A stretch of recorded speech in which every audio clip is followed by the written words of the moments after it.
Hi friends, how are you? Please subscribe my channel, please like my videos, please share my videos. Okay friends, Subhash Chandrabose ప్రేమ గురించి తెలుసుకుందాం. ఈరోజు తన ఉనికి బయటపడకుండా ఉండడానికి సైనిక పోరాటంలో యూరోపియన్ దేశాల సహాయాన్ని తీసుకోవడానికి బోస్ నిరంతరం ఒక చోటి నుంచి మరొక చోటికి వెళ్ళాల్సి వచ్చేది. అయితే ఎమిలీ పట్ల ఆయనకు ఎంత ప్రేమ ఉండేదో ఆమెకు రాసిన ఒక ప్రేమ లేఖను బట్టి తెలుస్తుంది. 1936 మార్చి 5న రాసిన ఈ లేఖలో, మై డార్లింగ్, సమయం వస్తే మంచు కూడా కరుగుతుంది. ప్రస్తుతం నా హృదయం పరిస్థితి కూడా ఇదే. నేను నిన్ను ఎంతగా ప్రేమిస్తున్నానో రాయకుండా చెప్పకుండా నన్ను నేను నిలువరించలేకపోతున్నాను. మై డార్లింగ్, నువ్వు నా హృదయ సామ్రాజ్యానివి, కానీ నువ్వు నన్ను ప్రేమిస్తున్నావా లేదా అని అంటారు.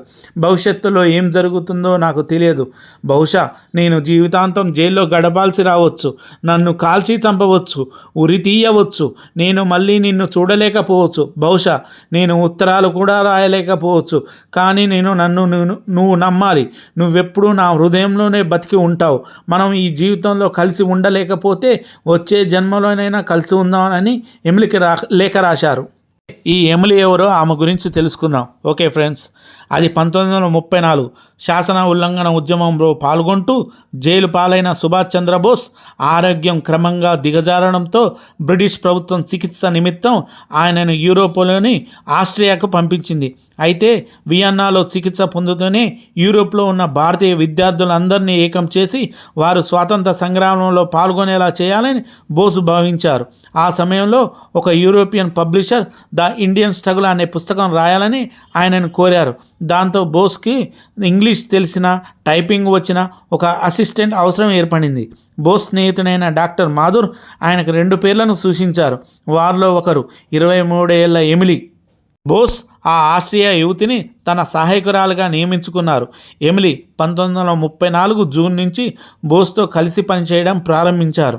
ఆ సమయంలో బోస్కు 34 ఏళ్ళు. ఎమిలీని కలవడానికి ముందు ఆయన ఆలోచనలన్నీ దేశ స్వాతంత్రం మీదే నిమగ్నమై ఉన్నాయి.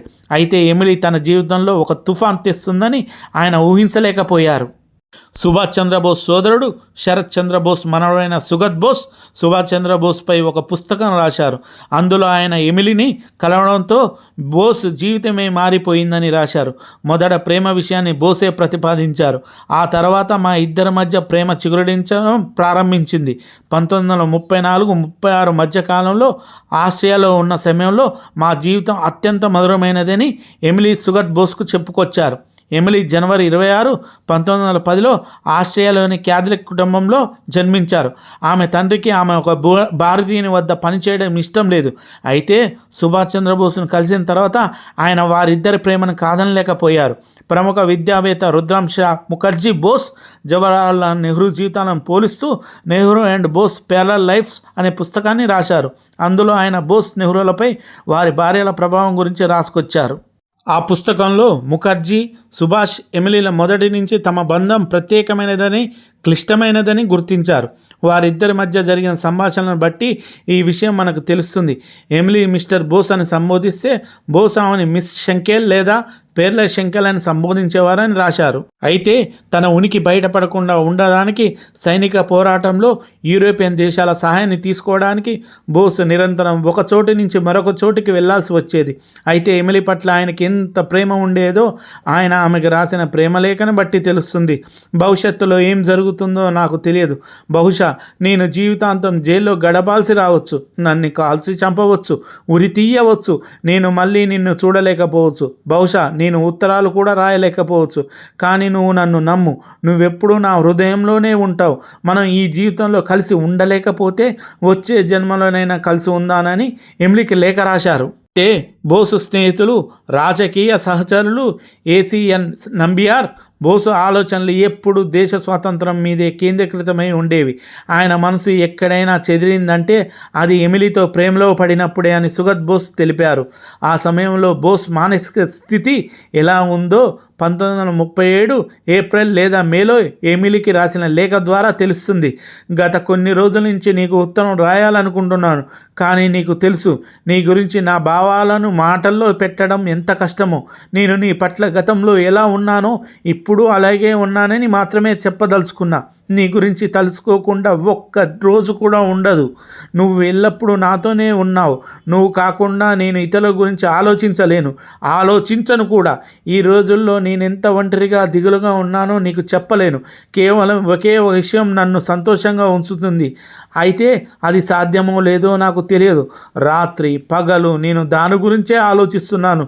నాకు సరైన దారి చూపించాలని ప్రార్థిస్తున్నానని లేఖ రాశారు. శరత్ చంద్ర బోస్ కుమారుడు శిశిర్ కుమార్ బోస్, భార్య Krishna Bose a true love story Emily and Subhas పుస్తకాన్ని రాశారు. అందులో ఆమె సుభాష్ చంద్రబోస్, ఎమిలీల గురించి కొన్ని ఆసక్తికరమైన విషయాలు వెల్లడించారు. ఎమిలీ బోసుల వివాహం డిసెంబర్ 27, 1937న ఆస్ట్రియాలోని బాడ్గన్స్లో జరిగింది. అయితే తమ వివాహాన్ని రహస్యంగా ఉంచాలని వారు నిర్ణయించుకున్నారు. తమ పెళ్లి రోజు గురించి తప్ప ఏ వివరాలు ఎమిలీ వెల్లడించలేదని కృష్ణ బోస్ తెలిపారు. అయితే వారి కూతురు అనితా బోస్ మాత్రం తన తల్లి ఎమిలీ ఇతర భారతీయుల పెళ్లి కూతురు తరహాలనే తలపై సింధూరం ధరించారని వివరించారు. వారిద్దరి మధ్య ఎంత ప్రేమ ఉన్నా మానసికంగా వారిద్దరి మధ్య ప్రేమ ఎంతో అంతరంగా ఉండేది. కొన్నిసార్లు అది బయటపడేది. కృష్ణబోస్ తన పుస్తకంలో ఎమిలీ భారతదేశంలోని పత్రికల కోసం వియన్నా నుంచి ఏదైనా రిపోర్ట్ రాయాలని బోసు సూచించారు. బోస్ సూచన మేరకు ఎమిలీ ద హిందూ, మోడర్న్ రివ్యూలు కొన్ని వ్యాసాలు రాశారు. అయితే వార్తలను విశ్లేషించడంలో ఆమె అంత దిట్ట కాదు. దీంతో బోస్ అనేక మార్లు వాటిని విమర్శించేవారని తెలిపారు. 1937 ఆగస్టు 12న ఎమిలీకి రాసిన లేఖలో బోస్, నువ్వు భారత్ గురించి ఏవైనా కొన్ని పుస్తకాలు పంపమని రాశావు, కానీ వాటిని నీకు పంపినా లాభం లేదని అనిపిస్తుంది. ఎందుకంటే నీ వద్ద ఉన్న పుస్తకాలనే ఇప్పటి వరకు నువ్వు చదవలేదు అని లేఖ రాశారు. నువ్వు సీరియస్గా లేనంత వరకు పుస్తకాలు చదవడంలో నీకు ఆసక్తి పెరగదు. వియన్నాలో నువ్వు చాలా పుస్తకాలే సేకరించావు, కానీ వాటన్నిటిని చదవలేదని నాకు తెలుసని బోస్ అనేవారు. ఇవన్నీ ఎలా ఉన్నా వాళ్ళిద్దరూ ఒకరినొకరు గాఢంగా ప్రేమించుకునేవారు. వాళ్ళ ప్రేమకు గుర్తుగా నవంబర్ 29, 1942 బోస్ ఎమిలీలకు కూతురు పుట్టింది. వారు ఆమెకి ఇటలీ విప్లవ నేత జార్జి బాల్జీబార్ బ్రెజిల్ మూలాలు కలిగిన పేరిట అనిత అని పేరు పెట్టారు. వివాహాన్ని రహస్యంగా ఉంచడం వెనుక అది తన పొలిటికల్ కెరీర్పై ప్రభావం చూపించే అవకాశం ఉందని బోస్ భావించి ఉండవచ్చు. అంతేకాకుండా ఒక విదేశీ వనితను పెళ్ళాడారన్న ఇమేజ్ ఆయనపై ప్రభావం చూపే అవకాశం ఉంది. శరత్ చంద్రబోస్ కార్యదర్శికి ప్రముఖ రచయిత నిరాజ్ చౌదరి 1989లో రాసిన the hands the great anarch India 1921 నుంచి 1952 అన్న పుస్తకంలో బోస్ వివాహం గురించి తెలిసినప్పుడు నాకు షాక్ తగిలింది. మొదటి యుద్ధం తర్వాత ఆయన తన సెక్రటరీ అయిన ఒక జర్మన్ మహిళను పెళ్ళాడినట్లు నాకు తెలిసిందని పేర్కొన్నారు. సుభాష్ చంద్రబోస్ గారు 1942 డిసెంబర్లో తన కూతుర్ని చూసేందుకు వియన్నా వెళ్ళారు. ఆ తర్వాత ఆయన సోదరుడు శరత్ చంద్రబోసు బెంగాలీలో రాసిన లేఖలో తన భార్య కూతురు గురించి పేర్కొన్నారు. అక్కడి నుంచి ఒక మిషన్ మీద వెళ్ళిన ఆయన తర్వాత మరెన్నడూ ఎమిలీ అనితలను కలుసుకోలేదు. కానీ ఎమిలీ సుభాష్ చంద్రబోస్ జ్ఞాపకాలతో జీవించి 1996లో కన్నుమూశారు. ఒక చిన్న పోస్ట్ ఆఫీసులో పనిచేస్తూ ఆమె సుభాష్ చంద్రబోస్ గుర్తుగా మిగిలిన అనితా బోస్ను పెద్ద చేసి జర్మనీలో పెద్ద ఆర్థికవేత్తకు తీర్చిదిద్దారు. ఎన్ని కష్టాలు ఎదురైనా ఆమె సుభాష్ చంద్రబోస్ కుటుంబం నుంచి సహాయాన్ని తీసుకోవడానికి నిరాకరించారు. అంతేకాదు తమ వైవాహిక జీవితం గురించి బోస్ ఎంత రహస్యంగా ఉంచారో దానిపై ఆమె చివరి వరకు కాపాడారు. బ్రిటిష్ ప్రభుత్వం బోసుని 1940 జూలై 2న దేశద్రోహం ఆరోపణలపై అరెస్టు చేసింది.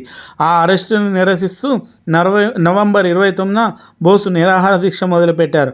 ఒక వారం తర్వాత అంటే డిసెంబర్ 5న గవర్నర్ జూన్ హార్డ్వర్ ఒక అంబులెన్స్ ఏర్పాటు చేసి బోసుకి ఇంటికి పంపించారు. జైల్లో బోసును చంపారన్న ఆరోపణలు బ్రిటిష్ ప్రభుత్వం మీదకి రాకూడదని ఆయన నిర్ణయం తీసుకున్నారు.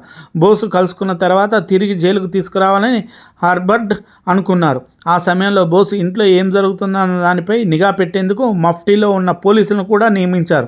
బోసును కలుస్తున్న వ్యక్తులందరిపై నిఘా పెట్టారు. ఆయన వచ్చే ఉత్తరాలను కూడా ముందే చదివేవారు. డిసెంబర్ 5న మధ్యాహ్నం పూట బోస్ తన అన్న కొడుకు శిశిర్ పిలిచి నాకు పని చేసి పెడతావా అని అడిగారు. విషయం ఏంటో తెలుసుకోకుండానే 20 ఏళ్ల శిశిర్ సరే అన్నారు. ఆ పనిని బోస్ రహస్యంగా తెప్పించుకునేలా చేయడం.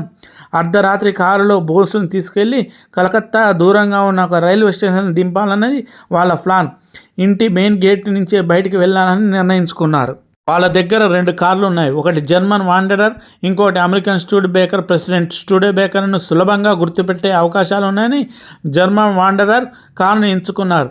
ఈ విషయాలన్నిటినీ శిశరత్ ద గ్రేట్ ఎస్కేప్ అనే పుస్తకంలో వివరించారు. కలకత్తాలో ఉన్న వైచల్ మాల్ డిపార్ట్మెంట్ స్టోర్కి వెళ్ళి బోస్ మారువేషం కోసం వదులుగా ఉన్న సల్వేర్లు టోపీ కొన్నాం. ఆ తర్వాత కొద్ది రోజులకు ఒక సూట్ కేసు, ఒక బ్యాగు, 2 చొక్కాలు, దిండు, దుప్పటి కొనుక్కోవచ్చాం. బోస్ కోసం ఒక నకిలీ విజిటింగ్ కార్డు కూడా ప్రింట్ చేయించాం. దానిపై Mohammed Ziauddin BA LLB, travelling inspector the empire of India insurance company limited, చిరునామా సివిల్ లైసెన్స్ జబలపూర్ అని వేయించామని ఆయన అందులో రాశారు. వారు కొనుక్కొచ్చిన సూట్ కేసు వాండరర్ కారు డిక్కీలో పట్టడం లేదు. దీంతో ఒక పాత సూట్ కేసులోని సామాన్ పెట్టారు. దీనిపై ఎస్ఎస్బి అని ఉన్న పేరును తీసేసి ఎంజెడ్ అని చైనా ఇంకుతో రాశారు. జనవరి 16న కారు సర్వీసింగ్ చేయించారు. బ్రిటిష్ వాళ్ళకు తెలియకుండా ఉండాలని తాను వెళ్ళిపోతున్న విషయాన్ని బోస్ చాలా గోప్యంగా ఉంచారు. ఆఖరికి తన తల్లికి కూడా ఆయన విషయం చెప్పలేదు. తన కుటుంబంతో ఆఖరిసారి కలిసి భోజనం చేసి బోస్ అక్కడి నుంచి బయలుదేరారు. అప్పుడు ఆయన పట్టు కుర్తా, ధోతి గురించి ఉన్నారు. రాత్రి 1:35 సమయంలో బోస్ మారువేషంలో మారారు. 10 ఏళ్ల కిందట పక్కన పెట్టిన బంగారు రిమ్ము ఉన్న కళ్ళద్దాలు ధరించారు. శిశరత్ తీసుకువచ్చిన కాబూలీ చెప్పులు ఆయన సరిపోలేదు. దూర ప్రయాణాలకు పనికి వచ్చే తోలు చెప్పులు వేసుకున్నారు. కారులో వెనక సీట్లో ఆయన కూర్చున్నారు. శిశరత్ దాన్ని నడిపారు. 1 గంట వరకు ఇంట్లో బోస్ పడక గదిలో దీపం అలానే ఉంచారు. కలకత్తా మొత్తం నిద్రిస్తున్న సమయంలో నదిపై ఉన్న హౌరా వంతెనను వాళ్ళు దాటేశారు. Okay friends, please subscribe my channel, please like my videos.